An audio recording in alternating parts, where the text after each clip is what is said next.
signed by President Harding. Today, history was made in Chesapeake Bay. Amid the crash of exploding bombs, obsolete battleships were sunk by airplanes for the first time. Veteran Army pilot General Billy Mitchell did what he said he would do. American battleships, which once sailed proudly round the world with the Great White Fleet, and only yesterday were defending America from her enemies, are at the bottom of the sea. The nations have agreed to build no more battleships for 15 years, probably forever. The shipyards are empty. The scrap yards are thundering to the sounds of destruction of whole squadrons of battleships. Does this mean the end of the dreadnought battleship? This is what General Billy Mitchell claimed today, and that's what people will be saying all over the world.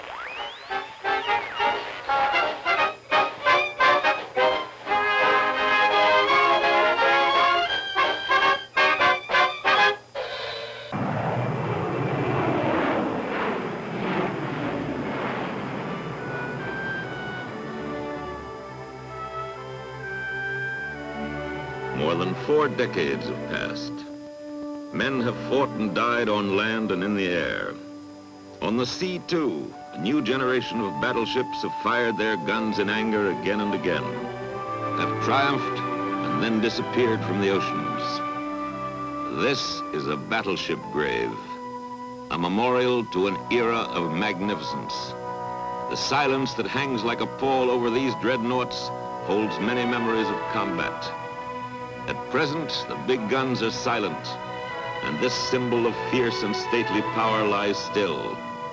She was built because men wanted her. She fought magnificently, and with the end of her era, she was forgotten.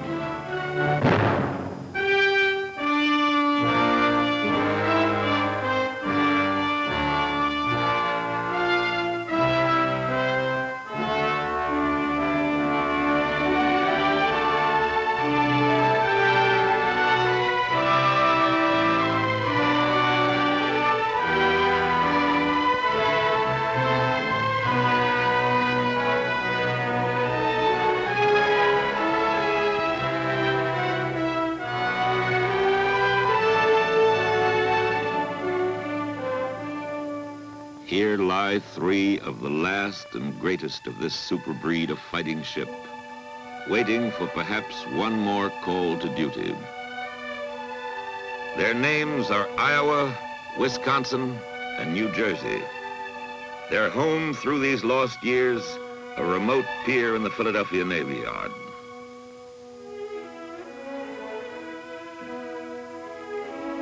The ancestry of these sleeping men of war stems from the first dreadnought ever. It is a fearsome name in naval history. Fear God and dreadnought, the family motto of the English Admiral Lord Fisher, who created the first all-big gun battleship early in this century as a challenge to anyone who might dare to dispute rule of the world's oceans.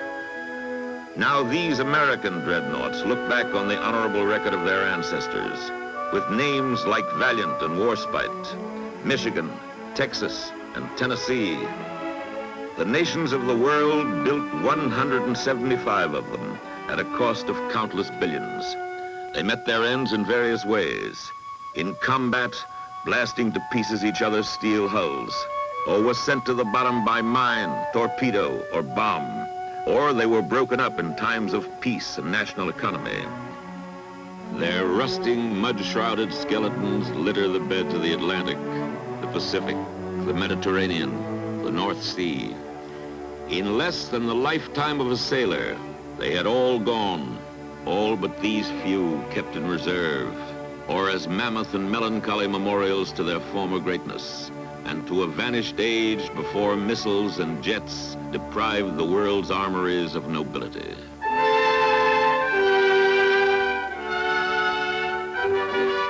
In the years of uneasy peace and depression, the United States Navy had still kept its faith in the older battleships she had built from 1910 to the 20s. Linked now with the new carriers, they were the nation's first line of defense, and their omnipotence brought reassurance to a troubled generation.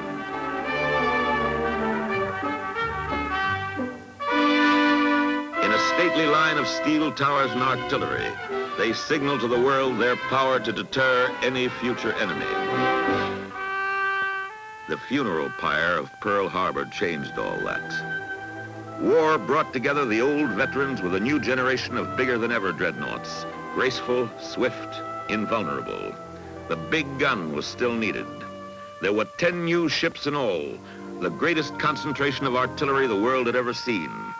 One of these giants was destined time and again to etch her name in black gun smoke and white wake across the battle-contested Pacific Ocean.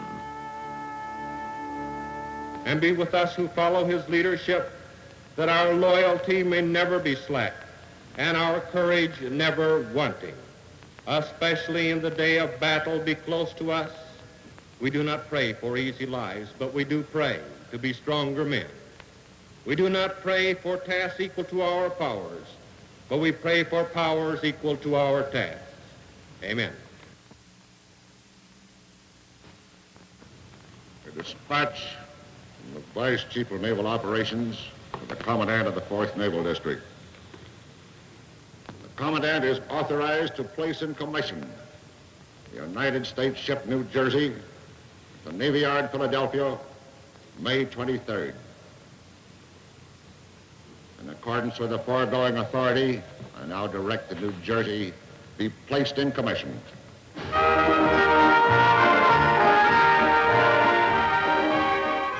The year was 1943, and the New Jersey, a steel miracle of speed and firepower, was ready to join the United States Navy for Pacific War service.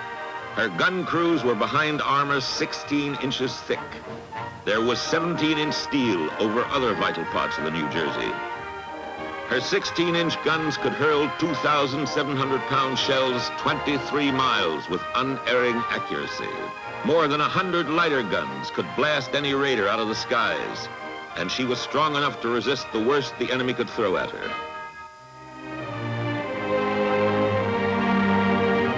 Whither, O splendid ship, thy white sails crowding, leaning across the bosom of the urgent west, that fearest nor sea rising, nor sky clouding, whither away, fair rover, and what thy quest? Robert Bridges' white sails had given way to 212,000 horsepower turbines, and the quest of the New Jersey and her sisters Iowa, Wisconsin, and Missouri was victory in the Pacific. There was no pause after her shakedown training before the New Jersey's baptism of fire. She steamed into the full fury of the battle for the Marshall Islands at the end of January 1944, and the fiercely defended Japanese fleet base at Truk.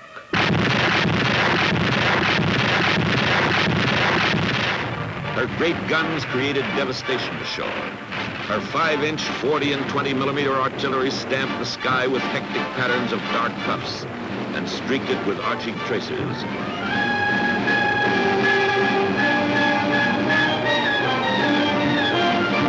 Day by day in the tumult of battle, the men became more skillful, and the guns synchronized with a rhythm of destruction, and the enemy planes tumbled down in awful balls of fire to a hissing death in the ocean.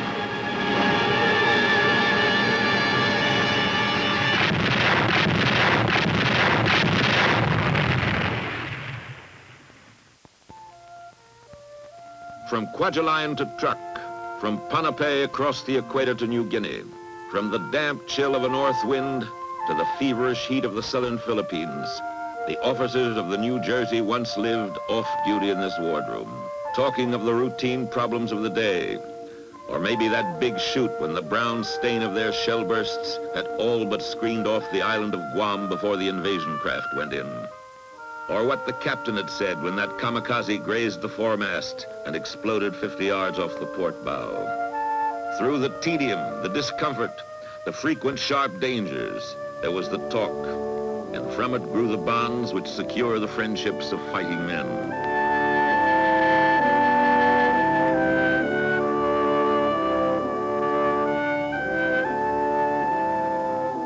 And the captain himself, alone with his responsibilities, arbiter of 3,000 lives, at once warrior, chieftain, patriarch, and judge, as well as commander of one of the most powerful vessels of war ever devised by man.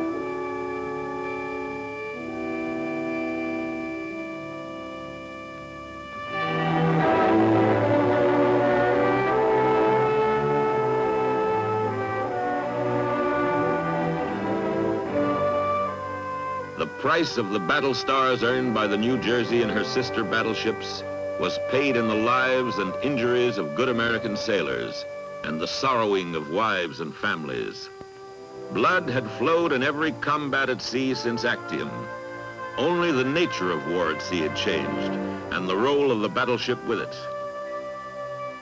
Billy Mitchell, like so many prophets, had been only half right. The battleship was no longer the ship of the line, whose war was to pound the enemy fleet in a slamming duel. The aerial bomb and torpedo had finished all that.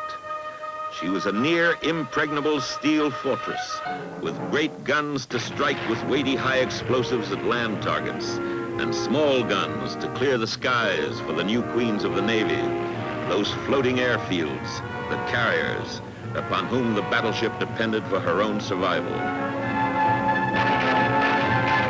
Now the battleship was the fleet's armed bodyguard, sharp of eye and quick on the trigger. Bull Halsey himself hoisted his flag on the New Jersey, wove his webs of strategical genius, and leapt on the flies as they flew into trap after trap. The battles did not cease with the end of the day, for when the sun went down and the stars came out far over the summer sea, and never a moment ceased, ship after ship the whole night long, with her battle thunder and flame, God of battles, was ever a battle like this in the world before?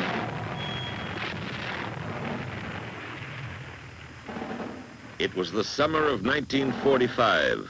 The end was near. Under the masterly command of Bull Halsey, the New Jersey had fought at the Marianas, the Philippine Islands, at Iwo Jima. Like Sir Francis Drake on Plymouth Hoe, awaiting the Spanish Armada, Fleet Admiral Halsey had time for a game before the final and decisive triumph. The enemy was crumbling fast. The New Jersey was steaming at flank speed to participate in her final annihilating battle, Okinawa. Down here on that day, the smell of danger was as acute and penetrating as the scent of the hot bearings and racing turbines, no less because it was the last battle. And the courage of the men was of a very special kind, as they exercised their subterranean skills, learning of the battle above only from the sounds and shocks, knowing that if the outcome was defeat, their chances of survival were the slimmest of all.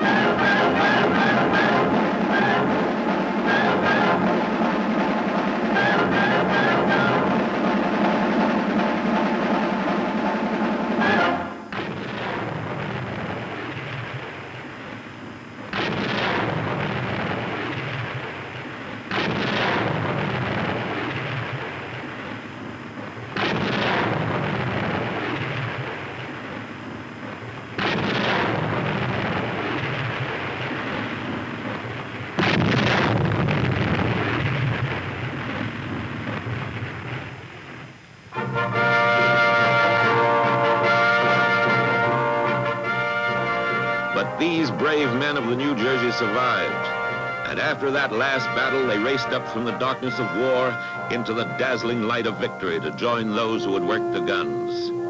Yes, at last, it was all over. The hot days of war turned to the cold days of peace. Old enemies became new allies. Old allies became less friendly. In the troubled air of the late 1940s, many an American battleship went to the breakers. But some of the greatest were kept just in case. Even in this new missile and jet and nuclear age, there might still be a place. You never knew, not with a dreadnought. Invincible dreadnought.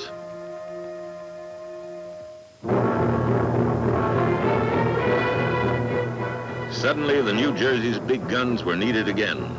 They had not lost their power. Off the Korean coast in 1951, the shells span out explosively from the barrels in salvos and broadsides to pinpoint shore installations and the new enemy in foxholes among the Kaesong Hills. On July 26, 1953, a decade after she was first commissioned, The New Jersey fired her guns in anger, and many thought it was for the last time. It seemed right and proper that this great battleship should be the last in the world to fight. Again, the old warrior was retired, with affection and deep respect, but without ceremony.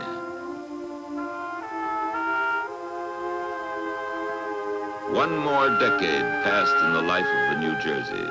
She lay forlorn between two of her sisters, a threesome of forgotten men of war.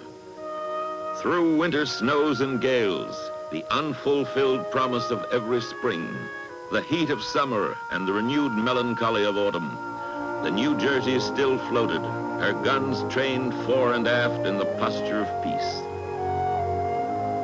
When you mounted the gangway and stood on those muscular decks, looking up in awe at the towering superstructure, the cacophony of war was as distant in time as the ship's history.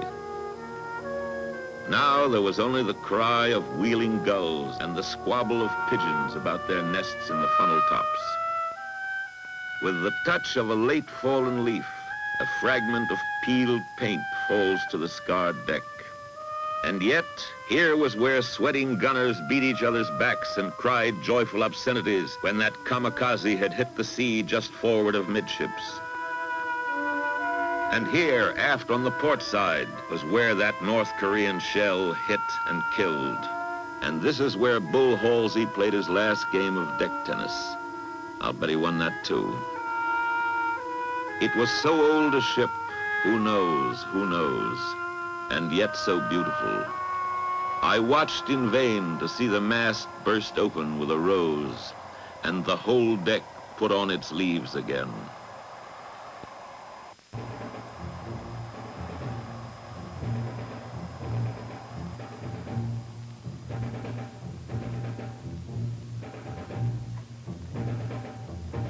It is the summer of 1967, and the air is full of new national anxieties.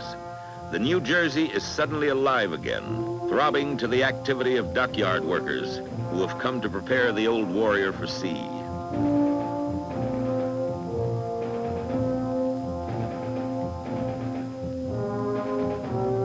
Yet again, the battleship is to be called back to active duty.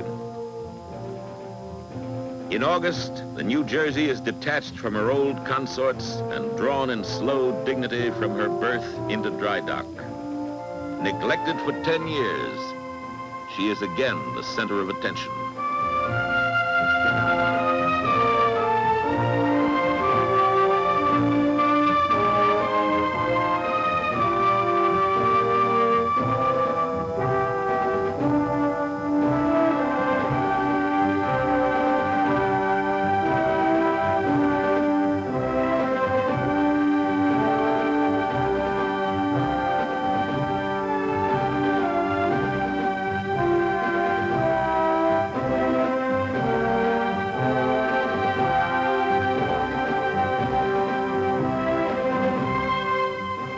Work on her in the Philadelphia Naval Shipyard are another special breed, as tough in their own way as those who man a battleship in action.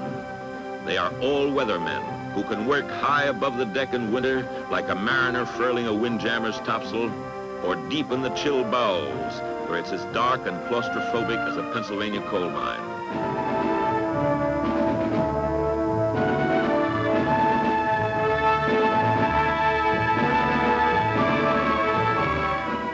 They are men who may have worked on the New Jersey back in 1950, or even when she was first built in the early 1940s.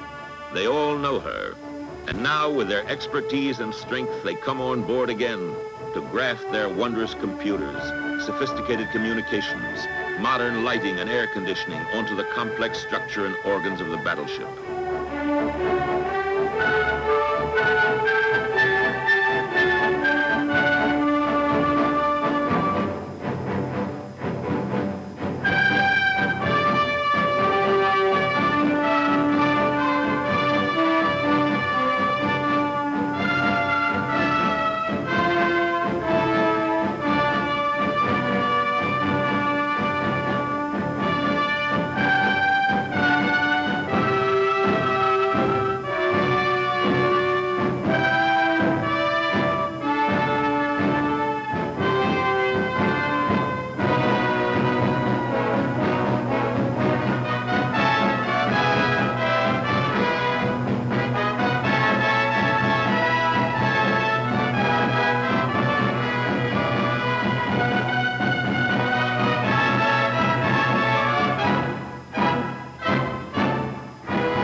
As the seasons turn and the low autumn mists over the Delaware give way to the chill and damp of a dockyard in winter, the complex organism is reawakened, stage by delicate stage.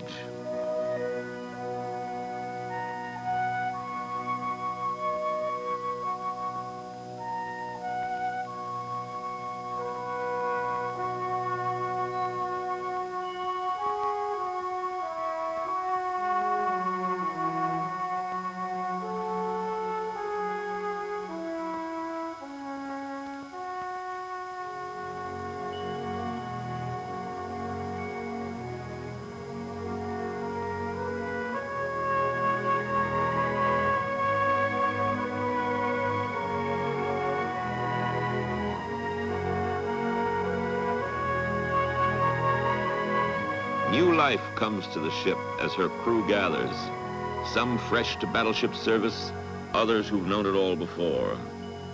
This man and this ship may be rich in memories, but today is when history starts again, yet still chained with the past by links of men and links of steel.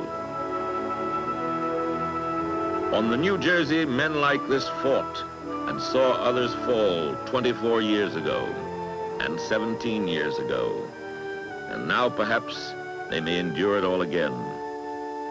For this ship, which has experienced the forces of nature and man, will soon be echoing again to the feet of men who have tasted action, and others who thought that war was something out of history books. The New Jersey's guns are exercised. The massive turbines turn over once more. Paintwork is cleaned down, and steel that was chipped with age is turned first red, then a clean, purposeful gray. A year's work is over. For so long a graveyard memorial, she will soon be a pulsating reality.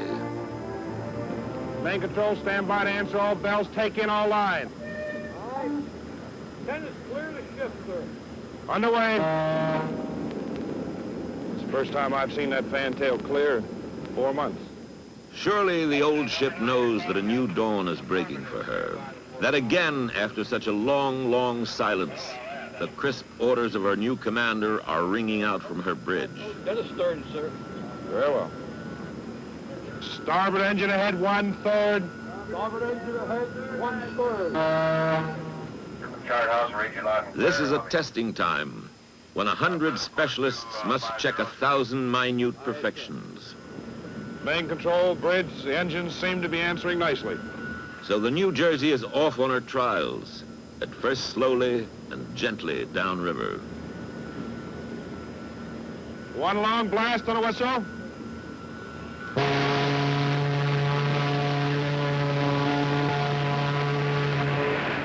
Then she feels again the heady sensation of speed and the swift caress of the 33-knot water sweeping along her hull.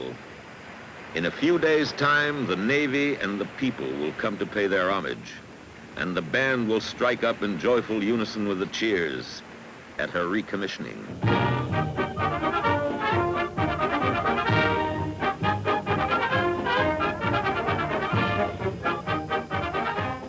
And so this is the day of days. Senior officials, important guests, gold braid. Today we recommission the battleship. New Jersey is most welcome.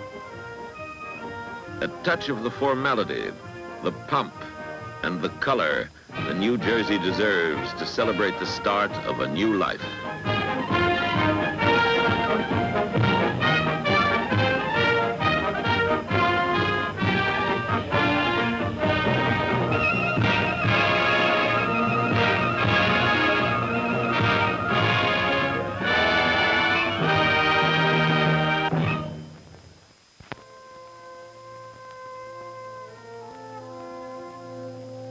Philadelphia, May 16th, 1968.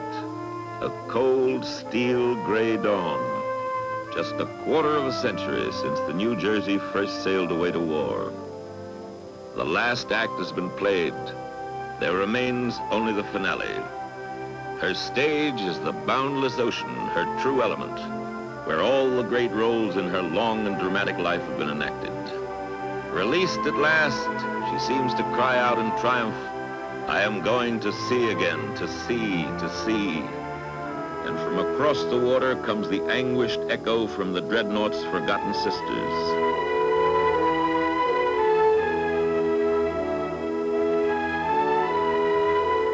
As she slips majestically down the waters of this river, which has known the shape of her keel for so long, heading for deep water and freshening winds, she bears the inheritance of every dreadnought that ever fought on the oceans, of the Invincible that once annihilated a whole squadron and was later blown to pieces at Jutland, the Bismarck that once destroyed the greatest dreadnought in the world and went to the bottom 48 hours later, the Nevada, sunk at Pearl Harbor, yet lived to fight again. The New York, Admiral Rodman's flagship in World War I. The Tennessee, Texas, and California. The Dunkirk from France. The Vittorio Veneto, Italy's greatest. Washington, Wisconsin, Prince of Wales. Colossus and Conqueror. Revenge and Royal Oak. Maryland, Mississippi, and Missouri. Oklahoma, and Arizona. The New Jersey is the last in a long line of a still unvanquished breed of fighting ship.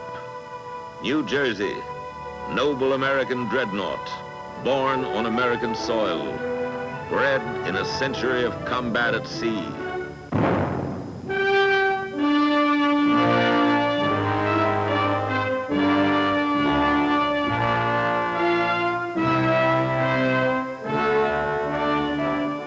Sail then, New Jersey. Sail again out to the seas that have missed you for so long. May your tasks be honorable and peaceful. May your destiny be as proud as it always has been. Sail away, great ship. Godspeed and safe return.